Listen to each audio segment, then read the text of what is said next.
नमस्कार, हरिओम माझा सर्व प्रिय मित्र आणि मैत्रिणी. खुर्ची ही आपली सर्वात प्रिय जागा असते. आपण दमलो किंवा थकलो की सर्वप्रथम आपण खुर्चीत बसल्यावर आपल्याला आराम मिळतो. आज आपण करणार आहोत उत्कटासन. याच खुर्चीमध्ये तुम्हाला बसायचं आहे, पण कल्पना करून म्हणजे काल्पनिक खुर्चीत बसणार त्याच पोजला आपण म्हणायचं उत्कटासन. याच उत्कटासनाचे आज आपण फायदे, ते कसे करावे, त्याची योग्य पद्धत हे सगळं बघणार. करूयात मग.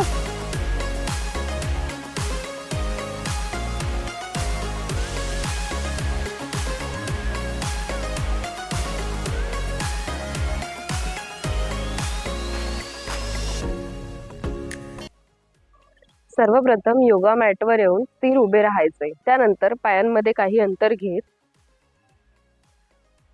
हात हवेत असे जमिनीला समांतर घ्यायचे. श्वास घेत हळूहळू खुर्चीवर बसतो त्या स्थितीमध्ये जायचे.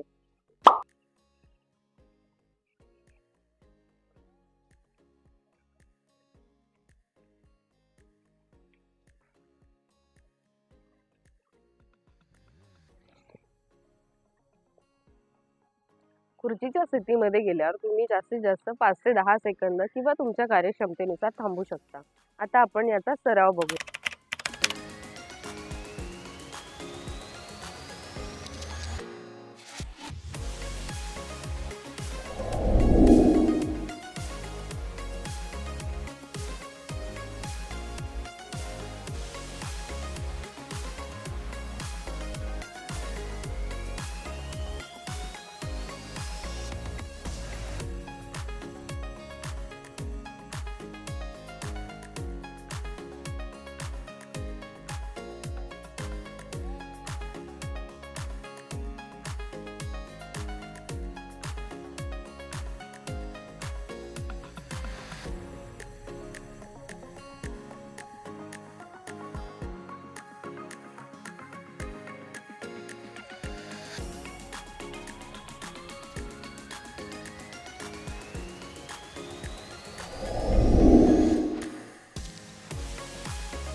अशा प्रकारे आपण उत्कटासन कसे करावे त्याची कृती आणि सराव बघितलेला आहे.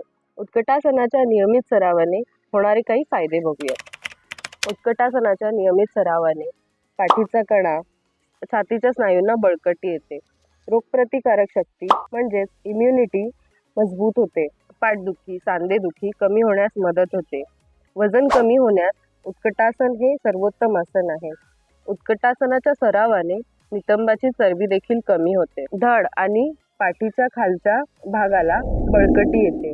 उत्कटासन हे कोणी करू नये हे आपण आता बघूयात.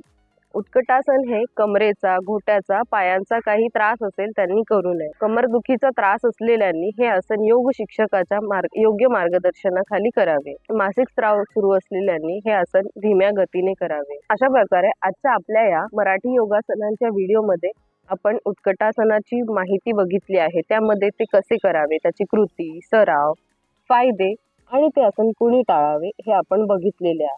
आपला आजचा व्हिडिओ आवडला असेल तर व्हिडिओला लाईक, शेअर आणि कमेंट करा. भेटूयात पुढच्या व्हिडिओमध्ये. हरिओम.